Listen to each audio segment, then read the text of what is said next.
반갑습니다. 저는 아까 말한 박영진이고 하는 일은 책 있는 동네라는 곳에서 책이 한 2만 5천 권 정도 있는데 책과 같이 늘 살고 있습니다. 그래서 늘 책이라는 좋은 공간을 해서 살다 보니까 좋은 선생님들 만나고 좋은 사람들 만나고 그렇게 살고 있습니다. 여러분들한테 책이 늘 답답하고 솔직히 싫죠. 제 아들도 중3짜리 있는데 책만 보고 경기를 뛴다고 싫다고 그래서 책 읽는 경우 사회에 공헌하겠다고 그러더니 안 된다. 뭐로나 놔주라고 해서 책을 읽으라고 고민이 많은가 봐요. 여러분들이 제가 지금까지 고창국고를 봤을 때 제가 이제 여러분들 아버지 같은 나이인데 쭉 보니까 예전에 제가 이제 저걸 공훈이시죠. 공훈상이었어요. 저는 1학년 보니까 있던데 제가 학교는 전주에서 나오고 대학 서울에서 나왔는데 예전에 있는 고창국고를 봤을 때하고 지금 여러분들이 다니는 거하고 너무 달라서 행복했고 즐거웠습니다. 여러분들이 쭉 살다 보면 특강도 많이 하고 강의도 많이 하죠. 근데 저는 늘 얘기를 하지만 집중을 하지 않은 걸 제일 싫어해요. 살아가면서 논리는 엄청나게 많아요. 게임할 일도 많고 즐겁게 살 일도 많아요. 근데 그게 열심히 집중하지 않으면 제가 좀 실패하고 그 뭐냐면 저를 위해서랑 여러분들을 위해서 그래요. 이 짧은 시간 24시간의 시간 중에 기껏 여러분들이 집중하고 사는 시간은 학생이어도 5시간만 나머지 19시간은 밥도 먹고 쉬고 자고 하는데 그 15시간도에 집중하지 않으면 여러분의 삶은 힘들 수도 있어요. 제가 2002년도에 고창에서 제가 이제 현대라는 그룹에 본사에 있었는데 저는 국문과를 졸업했지만 부모님께서 글 쓰는 것을 반대해서 이게 일반 회사를 취직했어요. 그러다가 다시 이제 시골에다가 이제 출장을 해서 롯데리아를 했었어요. 저는 고창에 2002년도에 그러다가 롯데리아가 건물 때문에 쫄딱 망했어요. 37살에 20억짜리 건물을 짓고 그러다가 힘들어서 망했지만 하지만 그 뒤로부터 내 인생이 변했어요. 저는 10원짜리 하면 없이 거리에 나가는데 저를 살려주는 게 책이었어요. 책. 저는 그동안 늘 직장 월급을 받으면 10분의 1의 책을 샀고 헌책방을 돌아다니고 그렇게 해서 계속 이렇게 책방 가면서 살았었는데 결국은 하다 보니 힘들었을 때 저 아무것도 없고 돈 100원도 없었을 때 우리 애들 그거 가지고 힘들었을 때 제가 우리 전주 완탄동이라는 데가 있는데 거기서 우리 애들마다 내가 죽고 싶었어요. 죽고 싶은 상황이었는데 선생님을 고등학교 3학년 때 선생님을 만났는데 저한테 그러더라고요. 3학년 실장이었는데 전주 동안고등학교라고 들어갔을지 모르겠네. 제가 이제 1회 졸업생인데 거기에서 선생님이 저한테 너에게는 책이 있잖아라는 얘기를 해요. 그런데 그 책을 통해서 제가 계속 내가 이해를 하고 지금도 이렇게 하면서 제기를 했고 아름다운 삶을 살고 있어요. 결국은 책이라는 것은 여러분들에게 지금은 아무렇지 않고 그냥 나에게 힘든 존재, 버거운 존재라고 느낄지 모르지만 결국 여러분 살리는 힘이 되는 거예요, 책이. 제가 한 권 한 권씩 책을 읽어서 모든 책을 읽었을 때 그 책이 결국은 나에게 힘이 됐고 영향력이 됐어요. 여러분은 책을 읽지 않아도 돼요. 단지 사는 습관이 굉장히 중요하다고 생각을 합니다. 사서 책을 꽂아놓으면 지금 읽지 않아도 5년, 10년 후에 책 제목을 보게 되고 심심할 때 꺼내보고 내용을 보지 않더라도 그러면 제목, 작가, 출판사 3개는 써있잖아요, 밖에. 그랬을 때 여러분들이 나중에 이 책이 필름이라는 방송 누가 얘기했을 때 우리 집에 그 책이 있을 때 관심 갖고 또 책을 안 읽어도 그 책에 나한테 20년 동안 딱 꽂아보면 그 책이 내 머릿속에 들어온다는 게 거의 정설처럼 느껴져요. 내가 읽지 않았지만 그 책을 계속 본다는 것은 그런 거잖아요. 시인들은 시를 쓰기 위해서 모르는 사람들, 보는 사람들이에요. 보기 때문에 글을 쓰는 사람들인데 아무튼 책이라는 게 여러분들한테 굉장히 제가 여기 몇 시간 정도 강의를 하는데 압축해서 굉장히 여러분들이 살아가면서 공부를 잘하는 거하고 지식이 많은 거하고 달라요. 여러분들이 지금 뭐 이성을 대학 다닐 때 많이 만나고 결혼하게 되고 그럴 텐데 여러분 삶 속에서 공부를 그래도 훌륭한 사람이 되는 것보다 이 사회에는 지식을 갖춰서 인격을 갖춘 사람을 원하는 거예요. 예전에는 공부 1등을 찾았지만 지금 사회에는 다방면에 아니 그 어느 하나의 방향의 전문가를 찾는 추세예요. 그래서 초등학교밖에 나오지 않았지만 예를 들어서 무슨 남은 목수가 어디 대학교 가서 겸임교수하고 있고 그러잖아요. 지금 세상은 그렇게 바뀌었어요. 여러분들에게 책은 힘든 존재일지도 모르지만 결코 제가 살아보니까 그리고 제가 이렇게 견뎌서 책임을 분명히라 만들어서 함께 사람들을 공유하다 보니까 또 이민호 선생님과 홀로와 선생님이 제 강의 들으러 오시고 강의 듣는다 하는 것보다는 아주 공감하는 나는 거예요.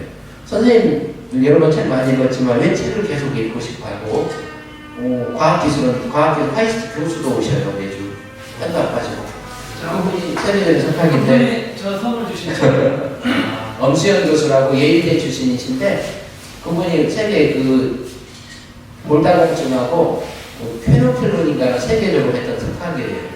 그분이 매주 강의를 들어오세요.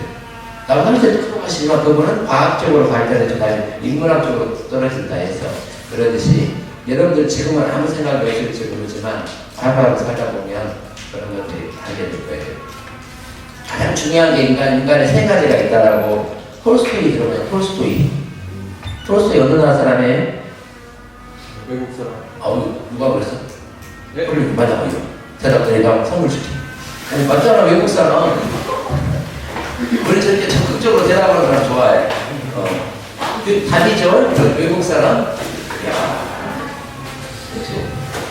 이렇게 가만히 이렇게 있어서 친구하고 장난하는 것보다 적극적으로 대답하는 게 좋은 거예요.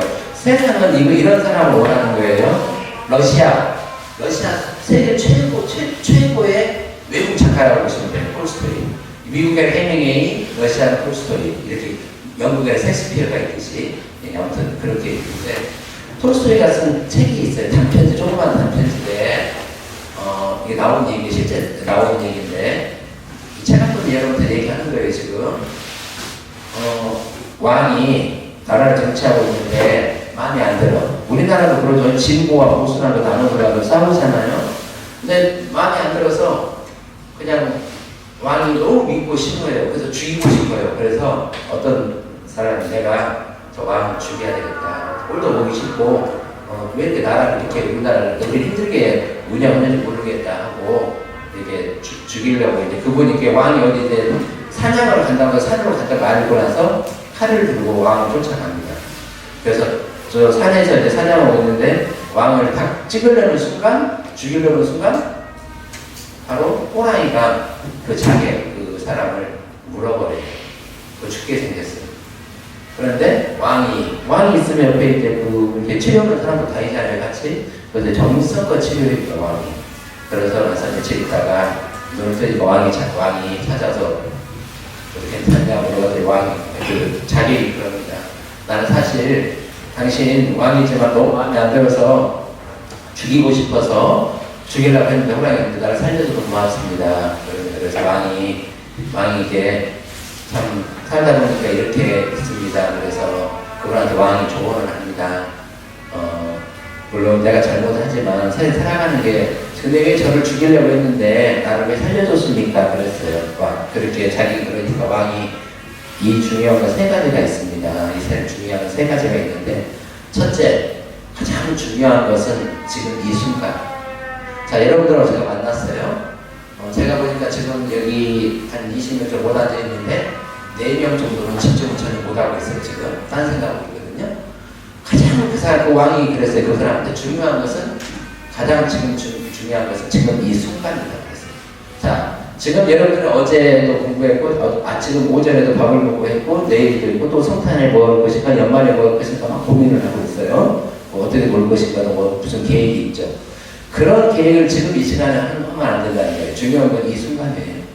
이 순간에 최선을 다하는 거예요. 이 순간에 최선을 다하면 공부를 조금 덜 하더라도, 그러더라도 이 순간 제가 여러분한테 하는 이 말이 여러분한테 살면서 전혀 의미 없이 그냥 한 100년 사는데 한 시간의 시간일 수도 있지만 저도 우리 고등학교 3학년 시험 끝나니까 3학년 선생님 역사 선생님인데 딱 시험 끝나고 우리 애들한테 그랬어요. 니네는 이 시간 이후로 신동한 책을 읽으라고 그랬어요. 매달 한 달 하면서 두꺼운 책인데 그때 너무 어려운 책이었어요. 니네들이 신동안을 읽으면 니네 인생이 바뀔 것이다. 그래서 그때부터 책을 계속 사서 지금 이제 약간 어용의 책 이렇게 보수만 해서 제가 지금 차를 안 읽는데 제가 그 책이 84년부터 지금까지 책이 다 있어요. 그렇게 내 인생을 잡을 때 그 한마디가 나에게 책을 살게 했는데, 자기 왕도 그랬어요. 중요한 것은 어제도 아니고 내일도 아니다. 지금 이 순간에 최선을. 그래서 나는 이 순간에 벌어진 이 일이 당신이 나 죽이려고 했지만 나는 당신의 일에 살리는 최선을 다했다. 여러분들 제가 어떤 말을 하든지, 저도 여러분들의 말을 잘 듣겠지만 가장 중요한 건 이 순간이에요. 근데 이 순간에 최선을 다하지 않으면 그 사람의 인생은, 특히 고등학교를 2학년 가고 있을 때 인생은 굉장히 힘들어져요. 그냥 이 순간 최선, 공부 좀 덜 해도 돼요. 그냥 이 순간에 최선을 다하면 그 여러분들 삶은 달라져요. 제가 이거 확신합니다. 제 경험이나 많은 사람들의 경험을 통해서 그렇습니다. 그래서 자, 그분이 뭘 하든지 배우들이 게임할 때 최선을 다해야죠. 게임할 때 최선을 다해서 하세요. 밥 먹을 때 최선을 다해서 먹는 거고, 맛있게 먹는 거고, 게임도 죽기 살기로 하는 거예요. 그냥 나 우리 아들 맨날 게임만 해, 공부를 안 하고. 게임할 때 뭐라고 하냐, 뒤에서 깨달으라, 깨달. 뭐 깨달아, 화이팅. 게임의 달인, 깨선생, 게임의 선생. 내가 맨날 정리해줘요. 맨날 그만 좀 놀리지 하고 계속해요. 웃으면서. 그런데 그 정도예요. 또 둘째는, 지금 둘째 왕이 그랬어요. 중요한 건 지금 이 순간 둘째는 지금 하고 있는 이 대화, 이 사람이 중요하다고 그랬어요. 아까 말했죠. 순간이었죠. 아까 이 순간이 중요하고, 둘째는 내가 지금 만나고 있는 사람이 중요하다고 그랬어요. 둘째는. 자, 여러분들이 살아가면서 고등학교 2학년이에요. 살아가면서 굉장히 아무것도 아니지만 여러분들 인생 삶에 절대적으로 영향을 미치는 게 고등학교 친구들이에요. 대학교 친구들, 저도 거의 몇 명을 만나지 않고 그냥 스쳐놨는데, 진짜 고등학교 친구는 모든 절대적인 영향력을 행사하는 거예요. 미우동 법법, 진짜 꼴보기 싫어 죽겠고 빨리 졸업해서 이 인간 안 봐야 돼 할지 모르지만 나중에는 생각이 나는 정도로 고등학교가 굉장히 중요해요. 그래서 두 번째로, 내가 왜 왕이 너를 살렸냐? 당신한테, 당신의 지금 만나고 있는 이 사람이기 때문에 최선을 다했다고 그랬어요. 여러분들 갈등도 많고 힘들어요. 친구들끼리 예면할 때. 내가 어떤 말을 하더라도 지금 이해는 안 갈지 모르지만 정말 여러분들이 만나는 이 사람이 얼마나 소중한데요. 공부 잘하고 보다고 저도 동학이고 저희 이래 졸업생이 의사가 27명이고 판사가 7명이고 그래요. 그리고 뭐 행정고시 여기 차관들 이렇게 몇 명 있고 하지만, 우리 동창회가 어떤 줄 알아요? 공부 이렇게 열심히 하지는 않았지만 회장을 열심히, 그냥 공부를 잘하려면 열심히 회장을 했던 사람들이 대학생회장하고 있고, 그리고 우리 회장도 하면서 주도하고 있어요. 그 정도로 그런 만나서 중요한 거예요. 그래서 여러분 서로 도와주고, 혼자 살 수 없어요. 여러분들이 지금 고창북구에서 만난 이 3년 동안이 여러분 인생 굉장히 중요하다. 그래서 여러분들 삶에 최선을 다하길 바래요. 이효석의 메밀꽃 불멸의 필모델이라는 책 들어봤죠? 다? 네. 저희 학교 다닐 때도 그냥 시험 때문에 어쩔 수 없이 그냥 읽었던 책이에요. 그냥 어쩔 수 없이 읽었고, 그냥 시험 문제 나온다고 하니까 읽었고 그랬죠. 거기에 보면 우리 세상 사람들은 만남과 헤어짐이 있어요. 내가 이 길을 가서 중학교 때 여러분들 고창북구로 어떤 동기로 저희도 고창북구로 갈까? 달라고 고민했을 거예요. 고창북구로 왔는데 또 여기서 뭘 할 것인가 고민, 계속 우리가 갈림길에 있어요. 저도 마찬가지로 여러분 갈림길에 있어요. 이 친구를 만나서 이 친구를 사귀고 싶은데 사귈까 말까 고민하는 거예요. 갈림길을 갔다 끝까지 갔는데 거기서 끝나는 게 인생이 아니에요. 거기에서 또 다른 갈림길이 있어요. 늘 우리는 선택과 집중을 하고 살죠. 그 선택과 집중을 잘하기 위해서는 바로 아까 말한 최선을 다해야 되고 책과를 학해야 되고요. 아까 말한 공부도 중요하지만 지식을 쌓아야 하는 게 굉장히 중요하다는 거예요. 그래서 그 인격이 그래서 그 선택 갈림길이, 누구나 선택은 잘못해. 저희도 지금 선택을 하지만 늘 잘못하고 있어요. 하지만 그 선택의 충격을 최소화할 수 있는 게 바로 우리가 가지고 있는 안과 지식이라는 얘기예요. 여러분들 친구를 만났다고 하잖아요. 그래서 이효수님의 필모델은 우리의 가장 아름다운 동행, 행복한 동행이 이 소설에 나타난 주제예요. 제가 판단한 소설. 저는 뭘 하는 사람이냐면 문학평론가인데 소설 평론하는 사람인데, 소설을 읽고 독후감 쓰죠. 독후감보다 조금 수준이 높은 이런 그런 평을 하는 저는 사람인데, 이효석이 메밀꽃 필모델은 우리나라에서 가장 아름다운 만남이, 행복한 동행이 그 책에는 사로잡혀 잘 나와 있어요. 그 사람과 사람이 만나는데 최선을 다해죠. 자, 우리는 살아가면서 아기 때 태어나니까 누가 가족이 있죠.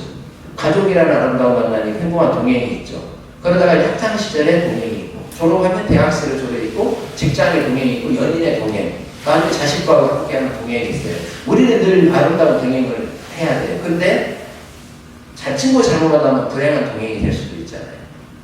친구가 잘못한 것은 내 잘못일 수도 있으니, 그러니까 늘 우리는 그렇게 잘못한 만남이 있지만 아름다운 동행을 위해서 늘 최선을 다해야 되는 거예요.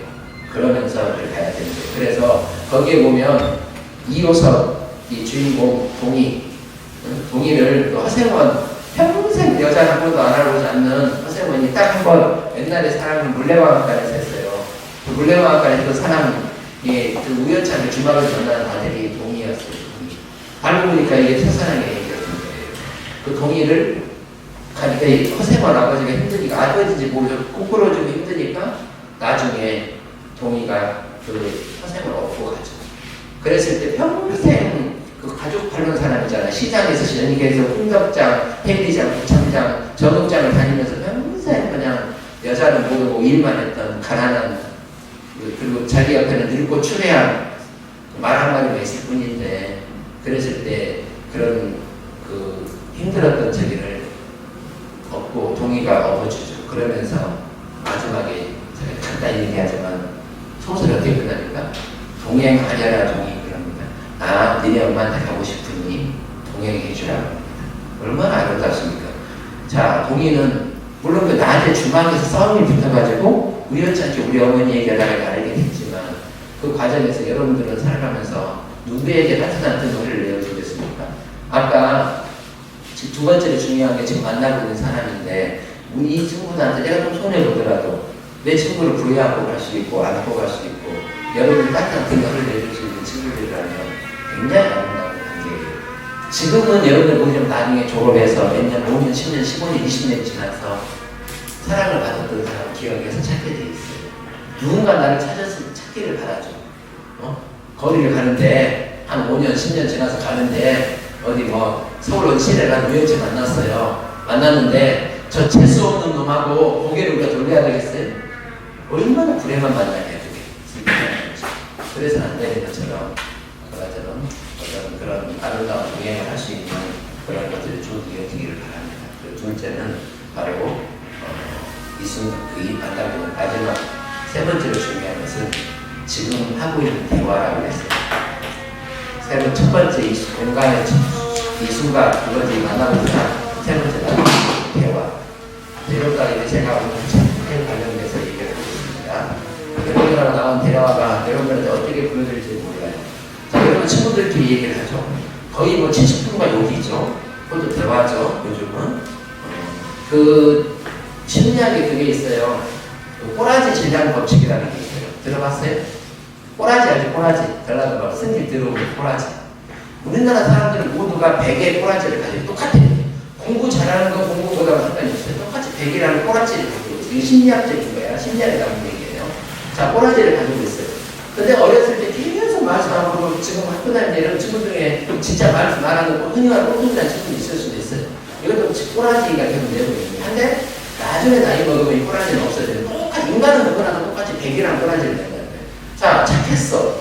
공부도 잘했어. 잘 됐어. 근데 나중에 결혼했는데 이혼하든지 나중에 무슨 마약을 한다든지 또 컸는데 또 사업에 실패해서 굉장히 주위사를 힘들게 한다든지 이게 모든 게 똑같은 꼬라지 질량 법칙이에요. 하지만 그것을 빨리 그거를 깨닫고 나서 빨리 극복할 수 있는 게 굉장히 심리학적으로 중요하다는 거예요. 그래서 여러분들도 똑같이 그런 마음을 가지고 있지 않죠. 그래서 오늘 나누는 이런 대화들이 여러분한테 중요하다. 그래서 톨스토이가 말한 이 세 가지, 이렇게도 말하는데 여러분 집중하지 않으면 이거는 진짜 여러분의 문제일 거예요. 웬만하면 단 한 번도 누구한테 질문도 하지 않고 호중도 안 되거든요. 평생 강의를 대학교 가면 선생님들한테 근데 이렇게 말을 했는데 집중하고 정말 그래서 정말 본인 인생이 남들은 중고될 때 본인을 행복한다는 생각을 하고 굉장히 이 세 가지를 가지고 이 짧은 시간은 이것도 집중하지 못하면 힘들고 걱정됩니다. 여러분들이 이렇게 잘 지키길 바랍니다. 참고로 이제 오늘은 제가 모든 걸 대본이 없이 가는데 하나 좀 이렇게 아까 이호석의 맹일법 뒷문장에 우리나라 소설상 가장 단편 아름다운 장면이 문학평론가들, 저도 마찬가지고 우리 평론가들이 하는 최고의 장면이 이 책에 나옵니다. 이 책에 나오는데, 자, 얘기 안 하려고 내는 건데, 선물. 이호석의 메밀꽃 실물에, 아까 셋이 이제 또박또박 걸어가는 장면이거든요. 흐드러지게 피는 달빛을 밟으면 세 마리 낙이, 허세권 친구, 동이라는 셋이 쭉 일렬로 이제 걸어갑니다. 우리 이호석의 메밀꽃 표지를 보면 말하고 세 사람 나와요. 쭉 걸어가는 메밀꽃이 나오거든요. 여기 이렇게 나옵니다. 여기에 보면 세 동행, 셋이 걸어가는 동행이 우리 소설사의 가장 아름다운 장면을 보기는 이호석이 많이 쓸 수 있는 작품으로 나오는데 이 아름다운 황홀한 달밤의 장면을 이렇게 시작했는데, 자, 이거 잘 들으세요. 대화까지의 70리의 밤길. 대화는 여기서 말하는 대화면이라는 거예요. 평창올림픽 열렸던 진구면이라는 그 스키락에 돼 있는 대화, 일종의 흥정면 같은 거에 대화까지의 70리 밤길. 고개를 둘이나 넘고 개울을 하나 건너고 벌판과 산길을 걸어야 한다. 달은 지금 산 뿌리에 걸려있다. 이 표현이 예쁘죠? 달은 지금 산 뿌리에 걸려있다. 밤중에 지난 무렵이니 죽은 듯이 고요한 속에서 밤길을 걸어가죠. 주변 보이는 짐승 같은 달의 숨소리가, 어떻게 이런 아름다운 글을 쓸 수 있는지 손에 잡힐 듯이 들리며 콩포기와 옥수수 잎새가 한층 달에 푸르게 젖었다. 산허리는 온통 메밀밭 꽃이어서 피기 시작한 꽃이 소금을 뿌린 듯이 흐뭇한 달빛에 수분이 박힌 지경이다. 붉은 대궁이 한기같이 예전하고 나귀들의 걸음도 시원하다. 길이 좁은 가닥에 세 사람의 나귀를 타고 외줄로 들어섰다. 방울소리가 시원스럽게 딸랑딸랑 메밀밭계로 흘러갔다. 요 장면이 여러분들이 지금 어떻게 들렸을지 모르겠지만 요 장면이 저희는 읽었을 때 가슴 벅차고 화음의 주문을 지경했어요. 메밀밭 피기 시작하면서 세상에 메밀밭을 꽃이 소금을 뿌린 듯이 흐뭇한 달빛에 숨이 막힐 지경입니다. 이런 장면이 굉장히 그렇죠. 향기같이 애잔하니까 나귀들이 힘들었지만 낮에 그거 무거운 피혁 제품을, 가죽 제품을 입고 힘들었지만 그 달빛과 그 흐뭇하게 핀 메밀꽃을 보면서 하물며 나귀, 말조차도 시원스럽게 걸어간다 이렇게 생각했습니다. 이게 참 이런 표현이 우리 문단에 굉장히 아름다운 이호석만이 낼 수 있는 그런 것입니다. 이호석 외국과 필무력의 무대가 되는 장소 어딘지 아세요? 이호석의 메밀꽃 필무력의 장소. 이거 뭐 상식문제 뭐 책 그냥 이거 기억 안 나? 책 읽으면서 기억날 것 같은데 아까 우리 저 친구는 진짜 멋진 단계였잖아요. 톨스토이 어디 나라 사람들이 외국 사람 그래서 선물 줬어요. 그래서 맞는 얘기를 외국 사람. 어디 같아? 자 그럼 도라도 찍어봐. 도 얼른. 어? 전라도 아니야. 아니요. 다 나오네 이제. 자 봉평이거든. 봉평이 소속돼 있는 지역. 내가 아까 힌트 줬는데 강원도. 오케이 강원도.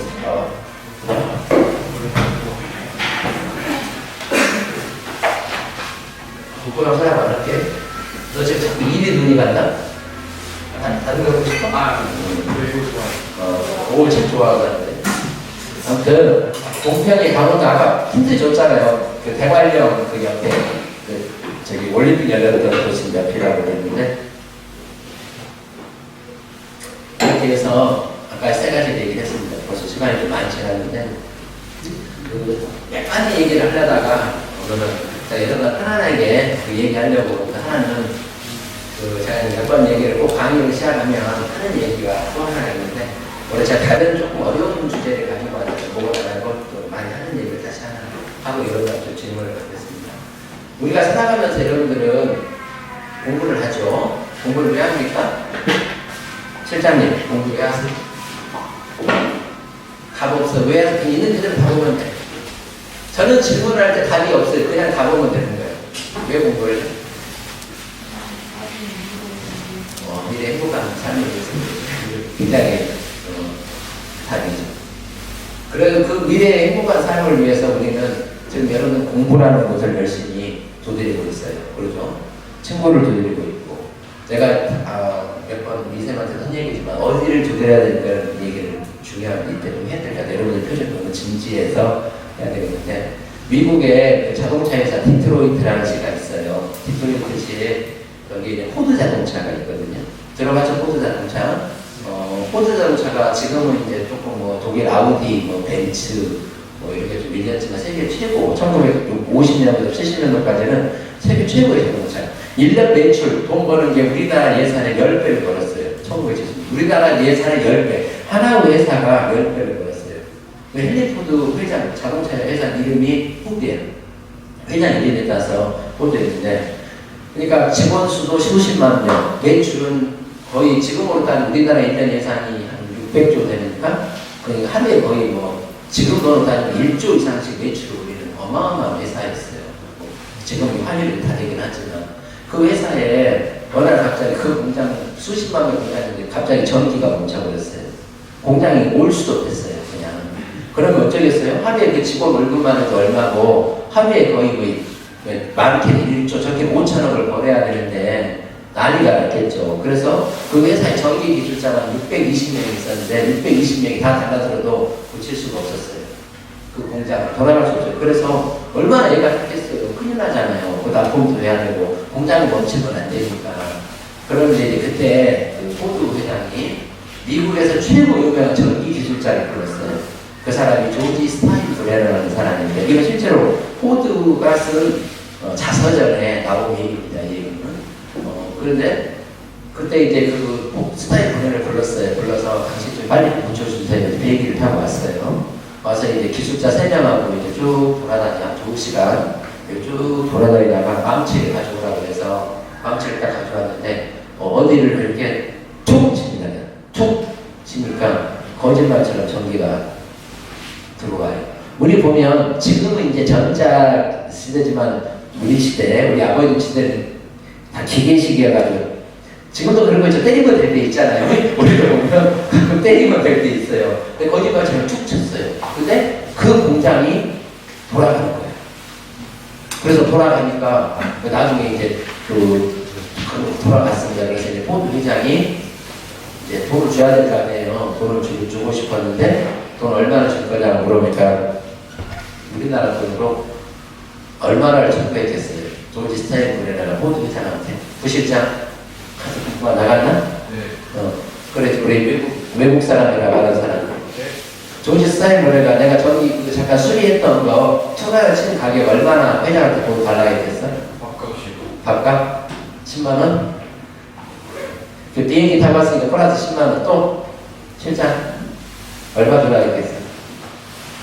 한 1,000만 원? 네. 무려 22억 5천만 원 달라고 했어. 22억 5천. 그러니까 너가 회장이면 22억 5천 주겠어? 안 주지. 말도 안 되는 거잖아. 와서 2시간 동안 툭 쳤을 뿐인데. 그런데 그래서 나 돈 못 주겠다고 돌려보내서 그래서 이제 다시 편지가 왔어요. 스타일들이 포드 회장한테. 내가 비행기 타고 오고 빨리 오라 해서 왔고 또 어디를 이렇게 2시간 동안 일한 금액 2천만 원. 나머지 22억. 어디를 줘드려야 될지 알아내는 값. 그랬어요. 자네가 회장이면 돈 줘야 돼, 안 줘야 돼? 줄 수밖에 없죠. 그렇잖아요. 이게 바로 흔히 말하는 노하우. 그렇죠. 기술력, 노하우. 나는 그냥 온 게 아니고 내가 이 고치기에서 왔고 나는 단순하게 일했지만 내가 이 어디를 두드려서 그럼 당신 몇 천억, 몇 조 손해인데 나는 이렇게 쭉 그래서 아무 말하고 돈을 드리겠어요. 자, 여기서 우리가 중요한 걸 얻습니다. 교육을 얻어요. 책을 읽거나 대학이면 교육을 얻어야 되는데 이 사람은 어디를 두드려야 할지 알아냈어요. 우리 삶은 그래요. 여러분들 지금 학생이니까 좀 더 좋은 아까 우리 실장 말대로 좋은 미래를 위해서 행복한 미래를 위해서 공부를 하고 있죠. 학교를 다니고 있어요. 이것도 하나의 과정이에요. 진짜 학교 다니기 싫은 사람 다죠. 하지만 이것이 있지 않으면 삶이 우리의 과정은 중단이 돼요. 대학도 갈 수 없어요. 고등학교 졸업하지 않으면. 그러니까 하는 거고 나중에 미래에 대한 담보가 보장이 안 되니까 하는 거죠. 그런데 자 공부를 열심히 여러분 두드리고 있고 또 좋은 친구, 여러분 친한 친구들 있잖아요. 친구 열심히 만나는 게 얘기하는 게 두드리는 거죠. 그 다음에 이제 좋은 이성도 만나고 뭐 연인도 만날 거예요. 그리고 어른들은 뭐 이렇게 뭐 열심히 이렇게 두드리기 위해서 종교도 있잖아요, 그렇죠? 교회 가서 기도도 하고 불교에 가서 기도하고 드리고 막 그러죠. 그리고 어떤 분들은 그 점쟁이도 찾아가죠. 열심히 각자의 방향을 다 두드리고 있어요. 그게 나쁜 건 아니에요. 본인의 삶이, 본인의 좋은 것도 취미 있죠. 골프 열심히 치는 사람, 골프를 두드리고, 볼링 치는 사람, 노는 사람. 뭐 그렇게 열심히 본인의 취미를 두드리면서 본인의 어떤 그 삶의 질을 높이는 거고, 그렇게 해서 계속 하고 있어요. 여러분들은 과연 무엇을 두드리고 있습니까, 지금? 어떤 것을 두드려야 될까요? 아까 말한 대로 전기기술자 하나가 그 회사를 살렸듯이, 아주 단순한 거 하나 가지고 살렸듯이, 우리의 삶이 그렇게 단순해요. 복잡할 것 같지만 단순해요. 여러분들이 쭉 시간이 지나면서 굉장히 그런 거, 어디를 두드려야 할지 생각을 좀 하면서 여러분들이 오늘 이 짧은 한 시간에 여러분의 생각을 갖길 바랍니다. 토스토이 얘기했고, 어떻게 행복한 동행을 얘기했고, 또 우리 삶에 대해서까지 얘기했고, 또 다른 여러 가지 얘기를 했지만, 벌써 여러분도 작가 얘기했고, 책 얘기 몇 번 했잖아요. 그러면서 잘 들어야 되는데, 여러분들이 힘들어요. 밥 먹고 나서 졸리고, 피곤하고, 그냥 수업 시간에는 요즘 자도 뭐라고 안 하네요. 선생님들이 봐주더라고요. 내가 잘 수도 없고, 괴롭지만, 하지만 아까 말한 대로 이 짧은 시간 여러분들에게 굉장히 의미 있어요. 용돈 타면 책 한 권 살 수 있는, 그 책 한 권 사서 안 읽어도 돼요. 여러분들이 용돈 사서, 용돈 탈 때마다 한 달에 한 권씩만 책 사면 여러분들 내가 틀림없이 보자기로 성공해요. 그냥. 아까 말한 책만 가지고 있어도 그 책이 나한테 들어온다니까. 내가 안 읽어도. 그렇게 아름다운 게 책이에요. 성공하는 거 아주 간단해. 책 한 권만 있으면 돼. 한 달에 한 권. 한 달에 한 권 사지 않으면 그건 좀 너무 성의가 없고. 그렇죠. 그러면서 1년에 12권이야. 그럼 얼마 10년에 120다 25,000권 책 가지고 있어요. 지금도 책 많이 읽었지만 끊임없이 책을 사서 읽어요. 왜? 내가 뭐 특별히 돈 많이 벌지 않아요. 하지만 내가 가지고 있는 것을 나누는 거예요. 내가 가지고 있는 것을 선생님들에게 이런 스며들게 하는 것이고, 같이 공감하는 거예요. 그게 얼마나 행복하고 나눌 수 있어요. 그래서 여러분들이 어떤 그런 것들을 잘 스며들 수 있도록 그런 여러분들하고 이렇게 제가 이제 또 다른 주도 했지만, 오늘 그 몇 가지 여러분들이 했던 질문을 좀 얘기를 하겠습니다. 김찬우, 역시 제일 집중해. 저는 참 좋은 책이 되기 위한 조건. 너무 이게 형이상학적이라고 해서 너무나 포괄적인데, 어떤 질문이냐 구체적으로 얘기하면 어떤 책이 좋은 책이냐 말이에요. 쉽게 얘기하면 근데 또 너무 수준이 높은 것 같아. 어떤 책이야 조건. 책은 사실 이 질문에 답은 할 수 없어요. 어떤 책이 좋냐면 참 어려운 얘기예요. 근데 아무튼 중요한 것은 책은 읽다가 어려우면 읽지 마세요. 그건 나쁜 작가예요. 그렇게 쉽게 그렇게 생각하고 책을 읽어야 돼요. 내가 이 책을 읽는데 막 수준이 다가가고 제가 이제 그런 책 이렇게 꼭 읽어야 될 책, 읽지 않은 책이랑 칼럼을 얼마 전에 우리 밴드에 올린 적도 있는데, 여러분들이 책을 읽다가 여러분들이 책을 읽기 힘들면 적으셔야 돼요. 절대 책은 스트레스 받아가면서 읽어서는 안 되는 책이에요. 그 스트레스 받으면 열받고 짜증나면 다음에 책 읽기도 싫어지는 책이에요. 딱 덮어요 그냥. 그래서 작가를 용하세요. 수준이 낮은 작가, 수준이 높지. 하지만 나이를 이해시킬 수 없다라면 이건 수준이 낮은 작가라고 딱 떨어져요. 그러고 나서 읽지 않고 있다가 나중에 여러분들이 몇 살 더 먹어서 읽게 돼요. 왜냐면 여러분들이 잘 이해할 수 없어요. 책은 작가는 분명히 쉽게 써야 돼요. 수준이 높고 낮은 중요한 게 아니고 쉽게 이해를 시켜야 되는 게 훌륭한 사람이에요. 강사, 유명한 강사, 김재동이 유명한 강사잖아요. 김재동이 유명한 강사인데 왜 강사예요? 쉽게 재밌게 얘기하는 거라 그러는 거예요. 그러듯이 첫 번째 조건은 아까 말한 대로 책은 내가 읽었을 때 내가 이해하면 좋은 책이고, 그리고 책을 살 때 또 하나 팁을 주자면 반드시 여러분 책을 살 때 제목을 보잖아요. 책을 좋아하는 우리나라 책을 매일 책을 많이 읽는 사람이 33,700명이래요. 우리나라 독서계는 33,700명이 이끌어간대요. 5천만 중에. 이 33,700명이 제일 나머지는 거의 안 돼요. 그래서 1년에 우리 0.89권 책 읽는다잖아요.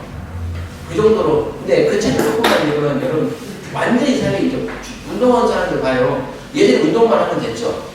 지금은 운동하지, 공부하지 않으면 운동선수 출신. 홍명보, 축구선수 홍명보 알죠?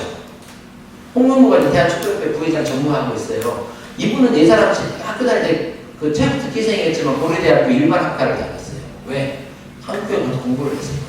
머리는 나쁘지만 운동밖에 안 했지만 내가 나중에 공부를 좀 해서 바뀌어져요. 박지성이. 누구예요? 손흥민이 다 영어 잘하잖아요. 이제는 축구를 지난번에 여기 교감선생님하고 여기 이문선생님 우리 최진욱이 모셔 한 얘기지만 이제는 똑똑하지 않으면 운동 못해요. 전술 이해해야 됩니다. 그만큼 공부를 잘하는 게 아니고 공부 잘해야겠지만 훌륭한 얼마나 많은 데가 인격과 지식을 보여주는 제일 중요한 게 또 다른 데 다른데 저희가 중요한 것은 저희 유명한 사람들은 출판사, 좋은 출판사. 왜 외국 책 같은 경우 번역 이상한 출판사에서 내가 잘못 알고 내가 잘못 식으로 알려줄 수 있어요. 출판사를 왜 창작하고 있대요. 문학과 지성사, 민음사, 문학동네 뭐 이런 유명한 출판사는 실패하잖아요. 자, 거꾸로 말하면 여러분 책 낼 때 내가 책 내고 마음을 냈지 않아요? 이런 유명한 출판사는 절대 책 내주지 않아요. 정말로 유명한 작가도 거기서 내주지 않아요. 왜? 굉장히 좋은 책을 쓰는 사람만 출판사에서 컨택을 하는 거예요. 나머지 동네 출판사에서 내는 것들은 다 본인 돈 내고 책을 내는 거예요. 본인 돈을 내요. 하지만 그런 유명한 출판사는 저작권을 주죠. 대개 10%씩, 책 가격에 10%를 주고 그 저작권 50년 동안 가지고 있거든요.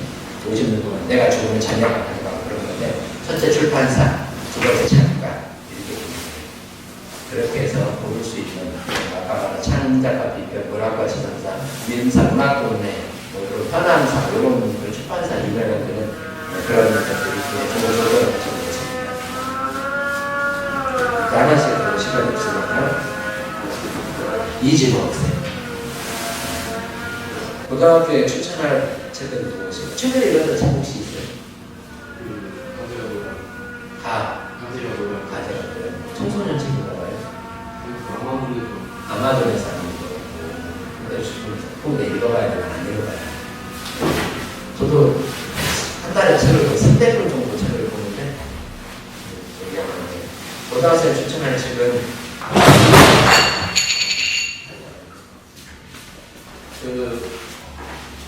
중요한 것은 여러분들한테 책을 교양서 있죠. 교양. 자기개발서라고 그러죠. 네. 짧게 있는 외국 책이 있지 마세요. 그러면 우리나라 책들이 여러분들 우리나라 유명한 베스트셀러 같은 거 있죠. 한 권을 딱 소설을 읽어서 그 책을 한 번, 두 번 읽으면 그 교양서 나는 이렇게 성공했다. 뭐 성공하는 사람 습관, 성공하는 사람 습관을 모시고 하는 이런 책들 있잖아. 뭐 이런 책들은 웬만하면 나한테 읽지 마세요. 진짜 나중에 너무 힘들었을 때 있지만 중요한 건 시 하나, 소설 하나. 소설책 한 권 읽잖아요. 거기에는 사랑과 결박과 절망과 모든 것들이 엉겨져요.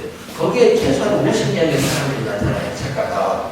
그 50명의 사람들의 행동들이 여러분들의 행동처럼 비춰질 수 있어요. 그래서 저는 사실 그게 우리나라 아까 말한 자기개발서 뭐 산문 이런 것들이 왜 문제가 우리나라 출판이 되냐면 그 지하철 구간을 맞게끔 책을 만들어내는 거예요.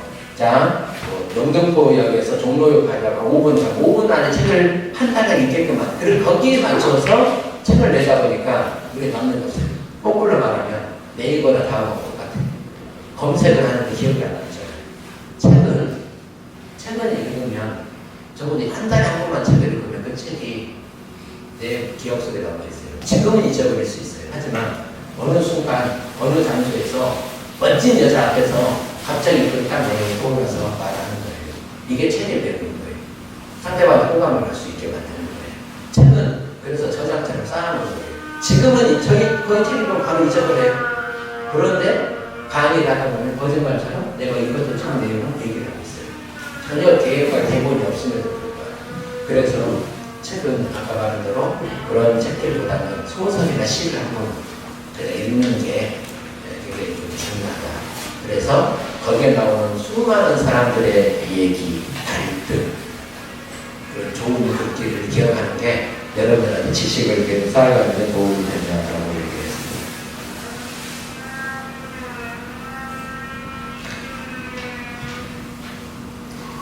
이민우선의 글씨 같은데 책을 무서워하는 사람은 책을 보면 무서운 생각이나 괜찮은 생각이 듭니다. 특히 고전이나 두꺼운 책을 보면 그렇습니다. 책을 재밌게 읽고 책과 친해지는 방법이 궁금하다.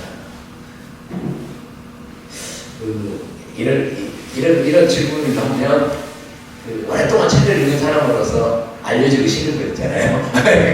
하루아침에 되는 건 아닌데 누구나 다 똑같아요. 저도 아까 이 질문은 누구인지 모르겠지만 이 질문하신 것처럼 제가 가장 약한 부분이 중국 사상, 공자, 맹자, 노르마 이런 게 있잖아요.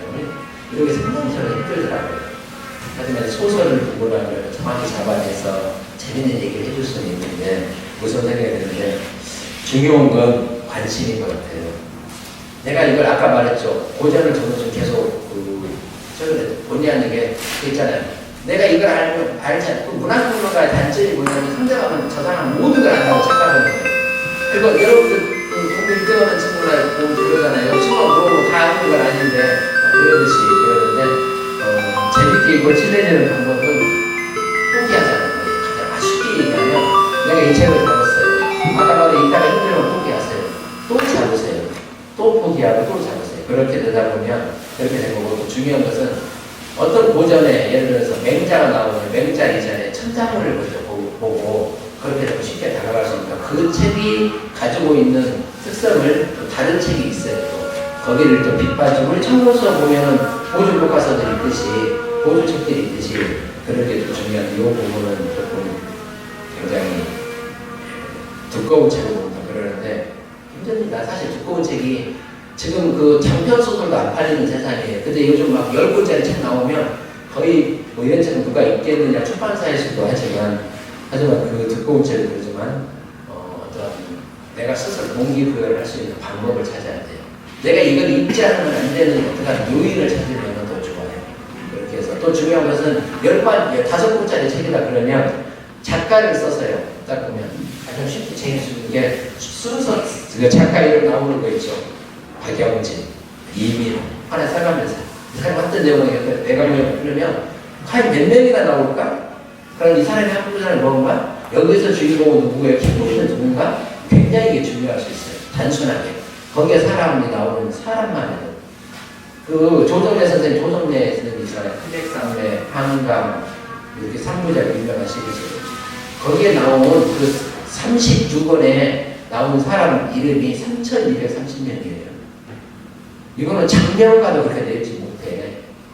조정래 선생님의 책의 그 3부작. 그런데 3,230명이 장명하도 힘들어요. 그러잖아요.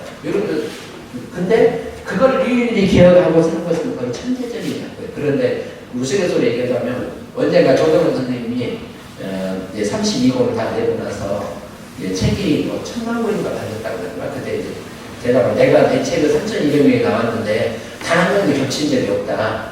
3,200명 한강이라는 책에서 텔레비전에 나온 적이 다 똑같이 다 다르다 그랬는데 어떤 한 사람이 타절했어요. 딱 두 사람이 겹친다.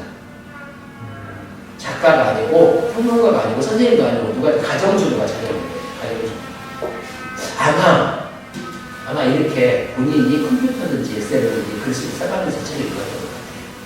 쭉 쓰다 보니까 겹치는 정순이하고 어떻게 얘기한다는데 그래서 조정래 선생님이 서울 신라호텔로 불러가지고 밥 맛있는 거 사주고 하루 재워주고 책 다 주고 100만 원도 주고 상품권도 줘서 한 개 식사했다는 그런 일화도 있는데 아무튼 그런 것도 하나 방법일 수 있을 것 같아요.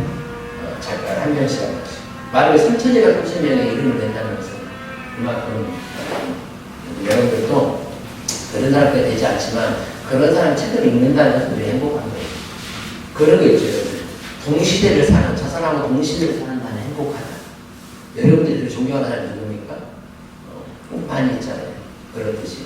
손흥민이와 같이 태어나서 좋다? 뭐 이런 것들도 있듯이 여러분들이 뒤처지지 않는 그렇게 해서 좀 어떤 이것은 따로 굉장히 좀 형이 좀 수준 높은 질문이긴 하지만 아예 답을 그런 방금 열린 생각이 났습니다.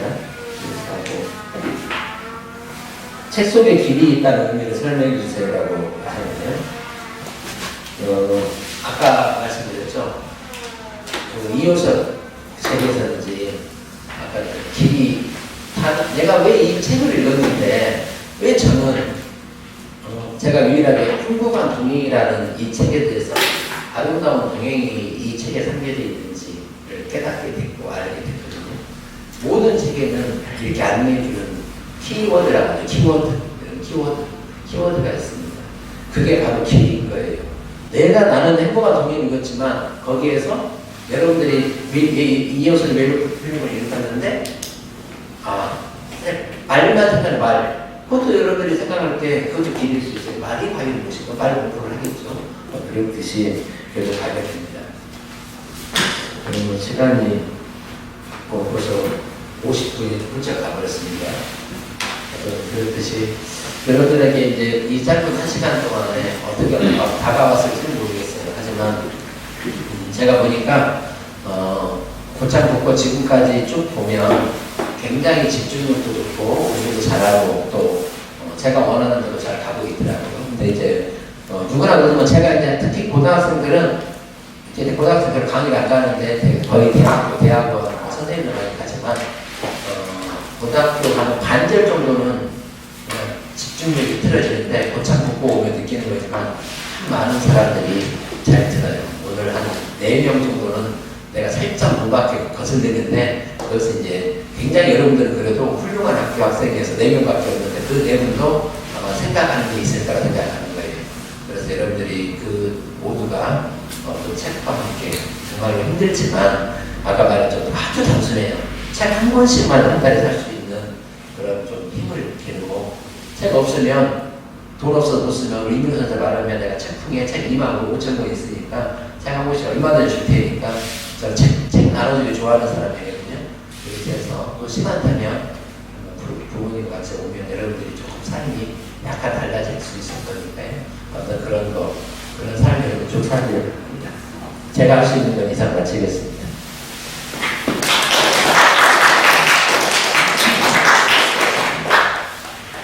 이제 잘 들었고요. 일단 앉으셔서 차 한잔 하시기 바랍니다. 네. 그 질문이 단톡에서 들었고 혹시 편하게 좀 궁금한 거라든가 뭐든 괜찮습니다. 여러분 고민도 괜찮고 진로와 관련된 거. 또 우리 촌장의 개인적인 그 인생 경험이나 또 스토리에 대해서 궁금하시면 여쭤보시기 바랍니다. 하나 또 들어왔네요. 네. 일단 드리겠습니다. 예. 그동안 하고 싶었는데 못한 경험이 무엇인가요? 그 다음에 좀 신지식인에게 묻는다고 했는데 신지식인이 뭡니까?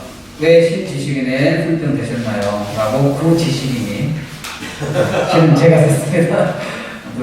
오늘 제목이니까 신지식인에 대해서도 조금 한번 들어봤으면 좋겠습니다. 네, 앉으셔서 하시면 좋겠습니다.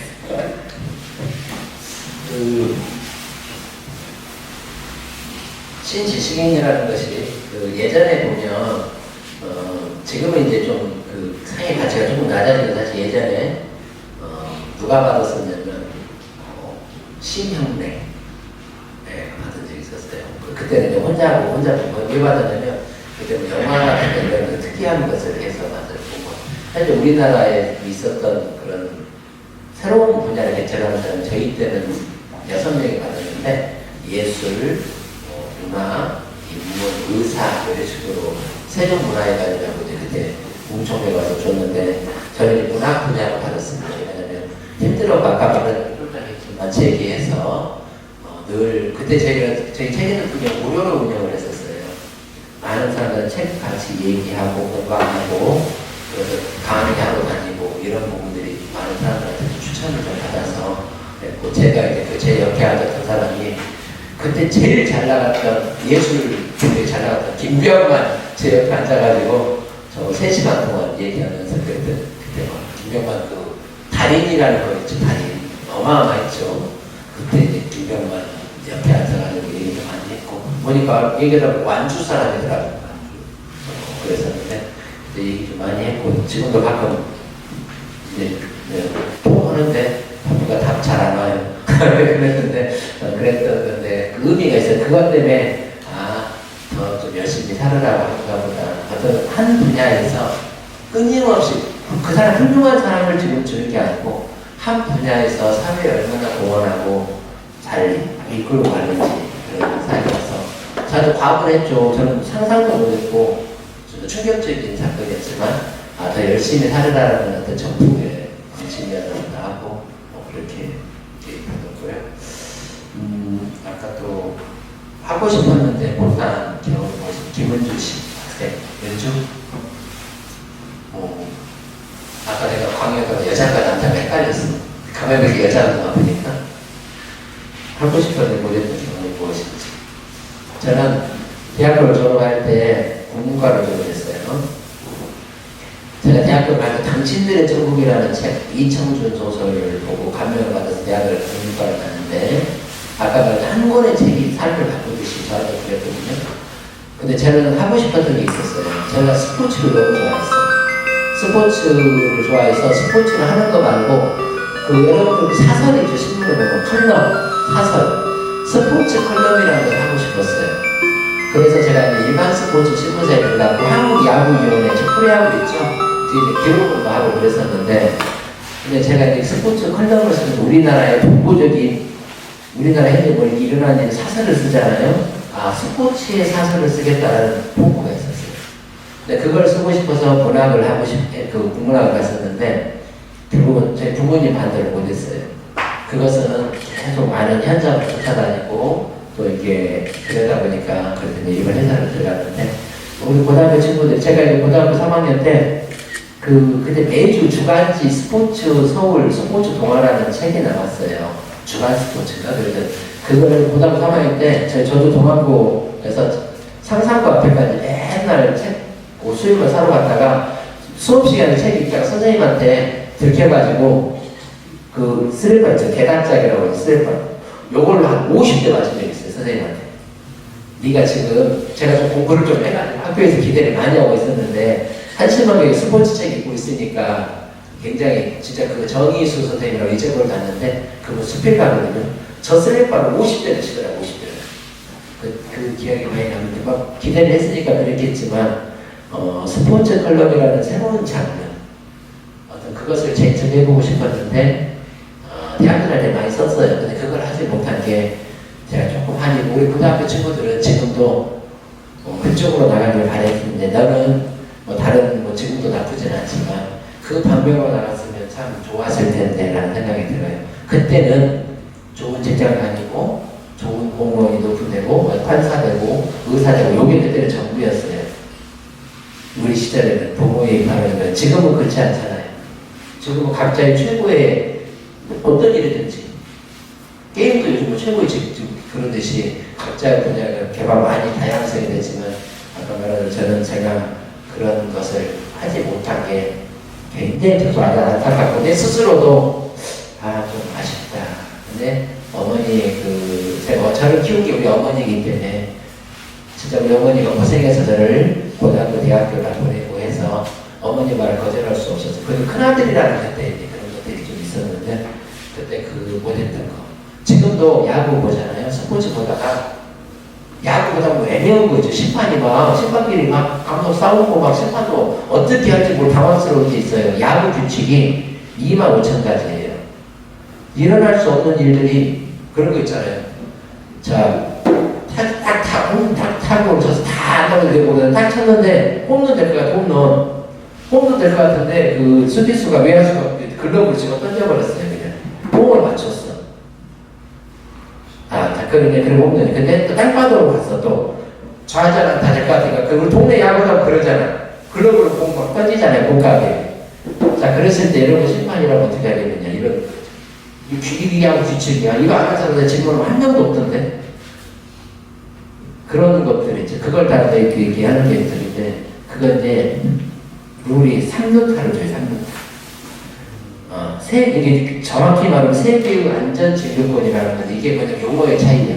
삼루타는 내가 쳐서 혼자 가는 거고 비신사적인 행위란 이거예요. 어디 신상하냐고 왜 글러브를 공을 던지냐 이게 한 규칙이 있어요. 예를 들어서. 근데 지금도 친구들이 애매하면 심판들이 이렇게 하고 있습니다. 나한테 전화가 지금 많아요. 막 5년, 10년, 15년 만에 야 이런 경우 어떤 경우냐 내기에서 막 그런 거 있잖아요. 그랬을 때 이제 그렇게 행복한데 또 그걸 하지 못한 게 굉장히 지금도 많이 아쉬워요. 그런 부분이 있습니다. 강의하고 또 여러분 질문에 대답을 잘해주신 선생님 다시 한번 박수 주시고 선물 받고 상이라고 줬는데 여러분 모두 이 코로나 엄중한 이 상황에서 건강하고 또 살아있는 것 자체가 여러분이 모두가 주인공이고 여러분이 모두가 영웅입니다. 그래서 여러분에게 맛있는 한끼 먹도록 하겠습니다.